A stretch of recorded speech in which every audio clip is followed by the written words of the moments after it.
Bueno, siguiendo nuestro orden, y vamos a estar hoy bastante precisos con los tiempos, le doy la palabra a Manuel Guzmán Genesi, que aparte de ser el director de Climaforum Latinoamérica Network, KLN, además está impulsando la Cátedra Latinoamericana de Pensamiento Ambiental y Crisis Climática. Entonces, Manuel, por favor, cuéntanos de qué se trata esa cátedra. Muchas gracias, Margarita. En realidad este es un esfuerzo colectivo con la Universidad Nacional y con los socios de KLN, que ya lleva varios años y que confluye, digamos, en este esfuerzo mayor de darle un carácter latinoamericano con participación de muchas universidades y de muchos estudiantes. Sonia Pardo me mandó hace unos días un artículo de Richard Fisher, publicado en la sección de filosofía de la BBC de Londres. El artículo se preguntaba si estamos en este momento viviendo en la bisagra de la historia. Se refería a un concepto que había escrito hace algunos años el filósofo Derek Parfait en su libro One What Matter. Este filósofo francés había escrito lo siguiente: el mundo nunca ha cambiado tan rápido. Pronto tendremos poderes aún mayores para transformar no solo nuestro entorno, sino también a nosotros mismos y a nuestros sucesores. Me pareció entonces que lo que recoge Fisher en BBC tiene un telón de fondo que trasciende la discusión o la incertidumbre de la pandemia que vivimos. Porque Parfait, que escribió en 2011, él no incluía, no podía haberlo hecho, la incertidumbre del riesgo mayor que hoy afrontamos y que cambiaría para siempre el concepto de seguridad global a partir de este año. Él pensaba en la superinteligencia, impulsada tal vez por la creación de computadoras cuánticas. Es decir, hace una década, cuando apenas estábamos empezando la discusión sobre lo que serían capaces de lograr las computadoras cuánticas, sobrevino la pandemia 10 años después y nos puso en la impotencia de la inteligencia colectiva, nos puso a pensar en lo impotente que como sociedad somos frente a eventos de esta manera, de esta clase, una zoonosis impulsada por nosotros mismos. Entonces ello nos planteó una pregunta de fondo que aún no alcanzamos a responder. ¿Era la búsqueda de la superinteligencia lo que debió concitar la atención del pensamiento colectivo en la primera década del siglo XXI? ¿O era la crisis climática que habíamos conocido en toda su potencialidad catastrófica durante esa misma década? La reflexión hoy es: ¿qué deben priorizar nuestras sociedades? ¿Qué debe priorizar la educación para garantizar el futuro a largo plazo de nuestra especie? Un astrónomo inglés, Martin Rees, dijo recientemente: nuestra Tierra ha existido durante 45 millones de años, pero este siglo es especial. Es el primero en el que una especie, la nuestra, tiene el futuro del planeta en sus manos.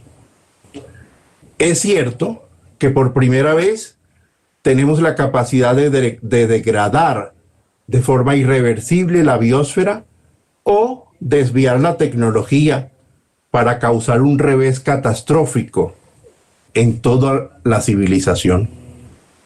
Esta capacidad de destruir, pero también la capacidad de soñar, de construir, la tiene una especie joven en la historia de la Tierra, la nuestra, que solo tiene 10.000 años. Pues bien, hoy estamos a punto de empezar la tercera década del siglo XXI, probablemente la más difícil de muchos siglos atrás. Sabemos que la verdadera crisis es la del cambio global y que a ella se debe muy probablemente la pandemia. Sabemos también que quizá la principal causa de la crisis global es el modelo económico que ha empezado a hacer aguas durante la pandemia. O sea, cuando se estaba acabando la segunda década, más o menos hacia 2018, el grupo científico que hace seguimiento a la crisis del clima nos informó que el verdadero límite de aumento de temperatura global para que no ocurrieran catástrofes era 1.5 grados Celsius y no 2, como postulaba el Acuerdo de París. Es decir, se nos notificó que el Acuerdo de París, en quien todos confiábamos, ya no era suficiente. Mucho menos se nos informó también, o concluimos, que el no haber hallado aún las computadoras cuánticas que acelerarían el pensamiento global hacia soluciones insospechadas de la ciencia, ese no era el verdadero problema.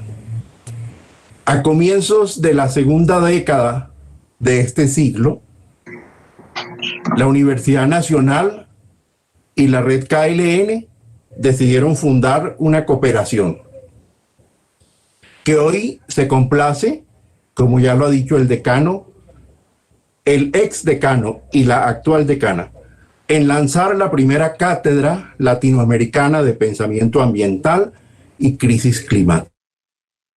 Nos anima la idea de poder contribuir a que los estudiantes entiendan el mundo en el que vivimos, que entiendan la complejidad de la crisis para que puedan reaccionar frente a ella.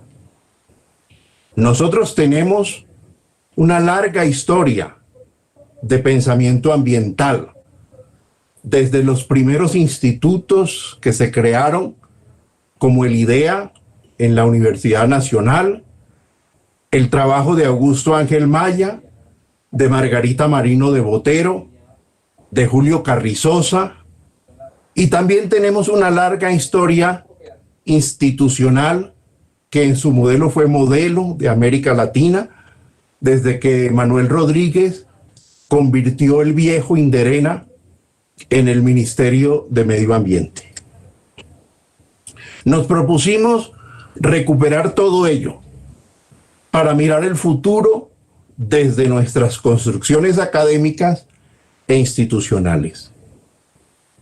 Colombia es una sociedad compleja, no solo por la crisis climática que vivimos, sino también por sus condiciones sociales, económicas y políticas. Hoy nos honra la presencia de Julio Carrizosa en esta iniciativa. La cátedra que lleva su nombre se complace en presentarla hoy al país y América Latina, porque reconocemos en Julio a un maestro que mucho nos ha enseñado y que las nuevas generaciones deben conocer. El verdadero camino que tenemos enfrente es el de una bifurcación estructural en la historia humana. Otro pensador del siglo pasado, Erwin Laszlo, ya lo había predicho. Él dijo que cuando se alcanza un punto crítico, que es el punto de bifurcación, el sistema o bien se desmorona o bien se reorganiza de otra manera para estabilizarse. Creo que nadie pone hoy en duda que ya estamos en ese punto crítico. Laszlo agregó La Tierra es como una nave especial con una tripulación de 7.000 millones de personas. Recibe energía del Sol, pero no materia. Por tanto, la regla es sencilla. Hay que reciclar, vivir en armonía entre nosotros y con el planeta, que es una cultura más ética. Los caminos de la bifurcación son evidentes. Profundizar el modelo de crecimiento ilimitado, ese modelo que nos ha traído hasta aquí, y con ello avanzar a velocidades aceleradas, a un abismo inédito, sabemos, el SIDA de la historia, el tren del desmoronamiento paulatino de las cosas y empezar a construir una sociedad a escala más humana, más feliz y probablemente más. La paradoja que hoy nos enfrentamos, de alguna manera está encima de la mesa de esta cátedra, es que una pandemia que ya ha cobrado miles de personas puede aún ayudarnos a construir ese segundo escenario de una sociedad verdaderamente sostenible y una humanidad feliz. Muchas gracias. Gracias, Manuel Guzmán Hennessy.